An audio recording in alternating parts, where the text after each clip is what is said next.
dans quel état on devrait se sentir la plupart du temps? On est des êtres d'émotion et c'est une question qui arrive assez souvent. D'ailleurs, quand j'accompagne un client à une certaine libération, le client, avant de se rendre à zéro, c'est arrivé à quelques occasions que la personne me dit: Ah, ça va, je me sens mieux, je me sens bien. OK. Et quand je l'amène à observer ce qui se passe en elle, il reste soit une sensation, soit une émotion. Je dis à la personne: Oui, mais il reste encore quelque chose, on va poursuivre. Certains me disent: Non, ça me va, je suis content, je suis satisfait. D'autres me disent: Ben oui, effectivement, je peux aller plus loin. On dirait qu'on est tellement habitué de ressentir comme soit une espèce de stress, une ou quelques sensations, que on est habitué, donc ça fait partie de la vie. Mhm. Ouais, c'est complètement vrai. D'ailleurs, il y a certains processus qui vont aller travailler en profondeur. Je pense au silence mental, parce que dans le silence mental, typiquement, il y a vraiment des symptômes physiques qu'on a l'habitude d'avoir tous les jours de manière sous-jacente, une forme de stress, de pression sur la poitrine, ça peut être différentes choses, mais comme tu dis, on a vraiment l'habitude de les avoir et on n'imagine même pas ce que ce serait sans. Oui, c'est ça, Alors, exactement. Et ça devient même, je dirais, comme un indicateur d'une certaine normalité. Souvent, j'ai eu cet échange avec des clients pour la prise de parole publique. Oui, mais c'est normal que je sois un peu stressé avant. C'est normal que je ressente une certaine nervosité à l'idée de faire: Ah oui, ah. Et si ça pouvait être différent, moi, j'aime lancer cette question, ce pavé dans la mare pour un peu les secouer. oui, oui, on parle par exemple du bon stress. Donc, dans ces cas-là, c'est un peu ça. Il s'agit du bon stress pour se préparer à la présentation, être plus performant, etc., etc. Mais finalement, si on imagine de pouvoir arriver sur scène et se lancer et être super à l'aise comme on est dans une conversation en individuel, hein, donc moi, c'était un peu mon objectif. Je ne l'ai pas 100% atteint, mais c'est déjà beaucoup mieux. Moi, je l'ai Mais c'est vécu. possible, ouais. Oui, je l'ai vécu au cours des derniers jours. Je donnais une conférence et la veille, je ressentais un certain trac, ce qu'on appelle un trac, donc une certaine excitation à l'idée de faire cette conférence, mais en même temps, comme un petit questionnement. Et j'ai fait les techniques, je me suis libéré de ça. Et le lendemain, je la donnais 2 fois consécutivement, avec 5 minutes de pause entre les deux. Et je te jure, ça a été là, tout seul, tout naturel. Ouais. Et Mm. j'avais des challenges, des gens me posaient des questions et je me sentais vraiment très, très, très à l'aise. Alors, c'est un état extraordinaire, là. Quand on se sent calme, paisible, léger, on est ce qu'on est, on fait ce qu'on a à faire, on n'est pas influencé par rien d'autre que cet Mm. état, c'est assez extraordinaire, là. J'avoue l'avoir vécu aussi une fois où c'était flagrant parce que j'étais devant plus de 300 personnes pour le TEDx. Et c'est un moment où j'avais aussi beaucoup bossé juste avant. Alors maintenant, j'ai pas été reconfrontée à des conférences de cette envergure. Mais c'est vrai que là, j'étais calme, paisible, légère avant de rentrer sur scène. J'avais juste cet enthousiasme, cette excitation de partager ce que j'avais mis des semaines à préparer.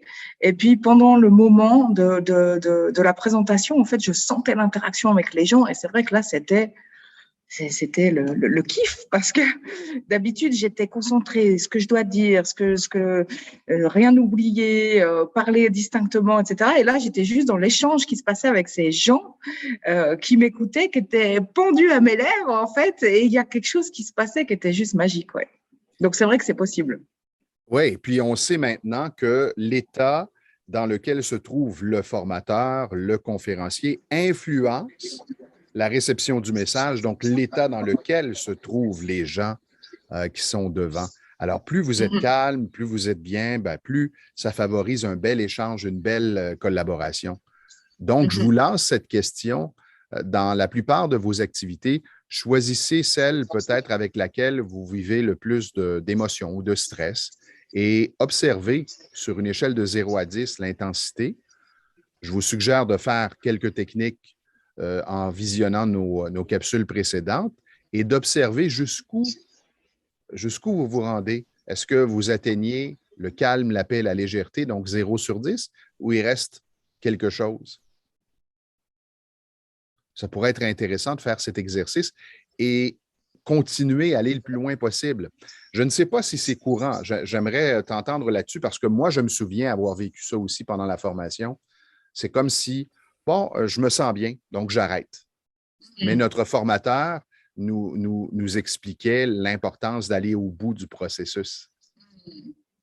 Bah, c'est là où c'est la différence entre quand on fait des guérisons, enfin des libérations d'émotions seules ou accompagnées. Parce que c'est vrai que seul, on aurait tendance, et nous thérapeutes y compris, à s'arrêter à un moment où on se dit non, mais là c'est ok. Bon voilà, il y a aussi probablement des petites résistances du corps qui veut quand même garder ces petits traumas là à l'abri. Alors que c'est vrai que quand on est accompagné, la personne en face peut vraiment sentir. Est-ce que c'est un calme profond, une paix et une légèreté dans le corps de partout. Donc ça, c'est vraiment l'état qu'on va obtenir après une libération complète.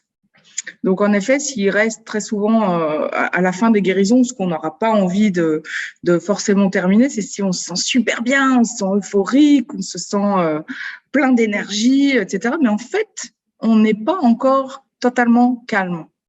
Et ce calme, c'est vraiment donc calme, c'est dans le corps qu'on va le ressentir, le calme, en fait. C'est qu'il n'y a pas de sensation physique. Ouais, exact. Et ça, c'est notre indicateur le plus important. Et j'avais envie de faire aussi une petite précision sur ce calme. Parce que très souvent, on parle des émotions et on vous dit quand il y a émotion, ça veut dire qu'il y a traumatisme à la base. Mais il y a certaines émotions qui pourraient être naturelles, entre guillemets, être normales, si et seulement si on garde cet état de calme dans le corps. Ça veut dire qu'on pourrait, par exemple, imaginer lors d'un deuil, ressentir de la tristesse de manière passagère après dans cette phase de deuil, qui est censée être courte, s'il n'y a pas de traumatisme.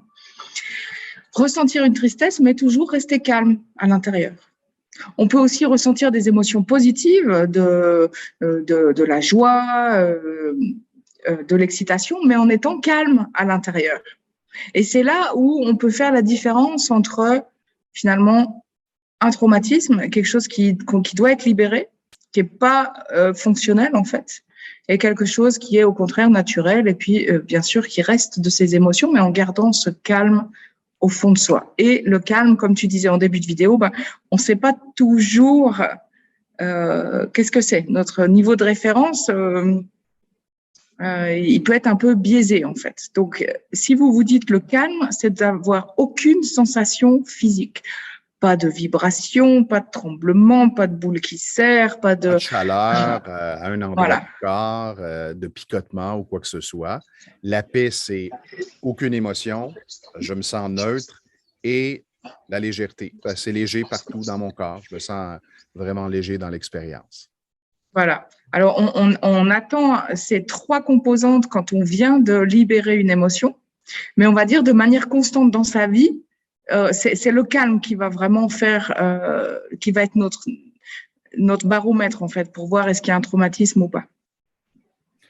Dans la prochaine capsule, est-il possible qu'un trauma revienne une fois libéré?